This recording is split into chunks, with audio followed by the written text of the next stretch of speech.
श्री शिवाय नमस्तुभ्यम। हर हर महादेव। 26 मार्च से चैत्र का महीना लग रहा है। चैत्र का पावन महीना होता है। इसमें नवरात्रि भी आती है और हमारा नववर्ष भी है। तो इस पर कुछ अचूक उपाय हैं जो गुरुजी की कथा के हैं, उन्हें करके हमारे जीवन को धन्य बनाएंगे। यदि आपके घर में धन संपदा की कमी है, वैभव की कमी है, कर्जा बढ़ गया है, धन की बहुत ही तंगी है, तो आप इस उपाय को अवश्य ही कीजिएगा। देखना, भोलेनाथ की कृपा से धन की कमी अवश्य ही दूर होगी, कर्जा मुक्त हो गए।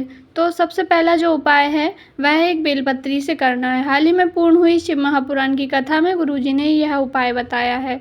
गुरुजी ने कहा, यदि आपके घर में धन संपदा की बहुत ही कमी है तो आप इस उपाय को करना प्रारंभ कर दीजिए। एक बेलपत्री लेनी है आपको।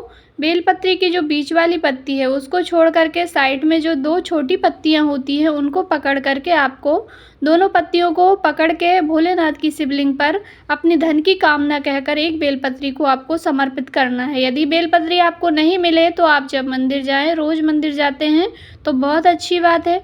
जब आप मंदिर जाएं तो मंदिर से शिवलिंग पर से उठाकर धो करके उसको प्रयोग में ले लें। दोनों साइड वाली पत्तियों को पकड़ के और भोलेनाथ की शिवलिंग पर समर्पित कर दें। ऐसा आप रोज़ भी कर सकते हैं। और यदि आप रोज़ मंदिर नहीं जाते हैं, विशेष तिथियों पर जाते हैं अर्थात सोमवार को, प्रदोष, मासिक शिवरात्रि, तब भी आप कर सकते हैं। छोटा सा उपाय अवश्य ही कीजिएगा। इस उपाय को करने से धन की समस्या हमेशा के लिए दूर होगी।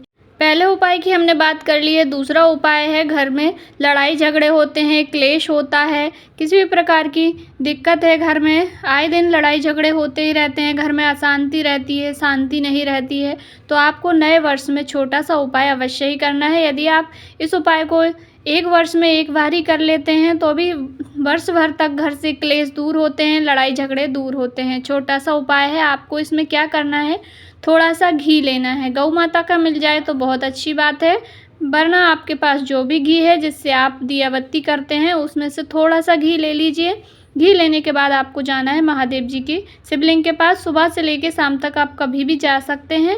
बस घी की एक उंगली, जिस उंगली से हम तिलक लगाते हैं, अनामिका उंगली, उसमें थोड़ा सा घी लेकर के माता अशोक सुंदरी का स्थान शिवलिंग में होता है, आप सभी जानते हैं।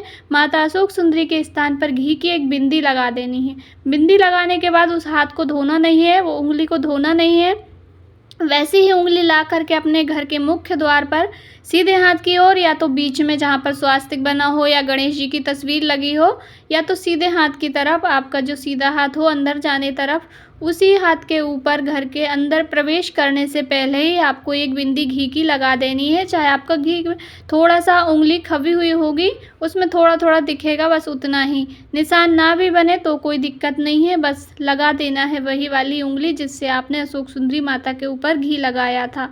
इस उपाय को करने से गुरुजी कहते हैं वर्ष भर तक आपके घर में कभी भी क्लेश नहीं होगा, लड़ाई झगड़े नहीं होंगे। छोटा सा उपाय है, अवश्य ही नववर्ष में करके देखिएगा। यदि आप कल चूक जाते हैं तो किसी भी दिन कर सकते हैं, ऐसी कोई बात नहीं है। पर विशेष तिथियों पर यदि उपाय किए जाते हैं तो वह शीघ्र फल देते हैं। 2 उपायों की हमने इस वीडियो में बात कर ली है। तीसरा उपाय है, यदि कोई नौकरी के लिए प्रयास कर रहे हैं या पढ़ाई कर रहे हैं, एग्ज़ाम देना चाहते हैं, सफलता हाथ नहीं लग रही है, कई बार प्रयत्न कर लिया है, तो आप एक बार यह नियम बना के ज़रूर देखें। इसमें गुरुजी ने कहा एक दूरबा लेनी है आपको, केवल एक दूरबा को लेकर जाना है महादेव जी के मंदिर जा कर के दूरबा को भोलेनाथ की शिवलिंग पर समर्पित कर देनी है। दूरबा की जो डंडी होती है, जहाँ से हम उसको लेते हैं, उखाड़ते हैं, वो वह डंडी होनी चाहिए जलाधारी की ओर, अर्थात जिस तरफ से जल बह करके नीचे जाता है, और जो ऊपर वाला भाग होता है दूरबा का घास जैसा, वह होना चाहिए आपकी ओर। यह उपाय गुरुजी ने लगातार 3 माह तक करने का कहा है। यदि 3 माह कोई भी कर लेता है, बच्चा, बेटी या व्यक्ति जो भी नौकरी के लिए अप्लाई कर रहा है, नौकरी के लिए प्रयास कर रहा है, तो निश्चित ही 3 माह में उसको सफलता निश्चित ही मिल जाती है। पर यदि आप रोज़ मंदिर नहीं जा पाते हैं तो किसी विशेष तिथि पर आप अवश्य ही करें। नियम बना लें कि आप सोमवार के सोमवार करेंगे, या शिवरात्रि के शिवरात्रि करेंगे, या प्रदोष के प्रदोष, या जब भी आप मंदिर जाएं तब भी यह उपाय कर सकते हैं। पर यदि आपको सफलता मिल ही नहीं रही है नौकरी में तो आप इस उपाय को 3 माह अवश्य ही करके देखिएगा। वीडियो की जानकारी अच्छी लगी हो तो वीडियो को लाइक ज़रूर करें। इस पूरे वीडियो से संबंधित आपके मन में कोई सवाल है, कहीं पे कुछ समझ नहीं आए तो आपका अपना चैनल है, कमेंट करके अवश्य पूछिएगा। कमेंट बॉक्स में श्री शिवाय नमस्तुभ्यम, हर हर महादेव अवश्य ही टाइप करें। श्री शिवाय नमस्तुभ्यम।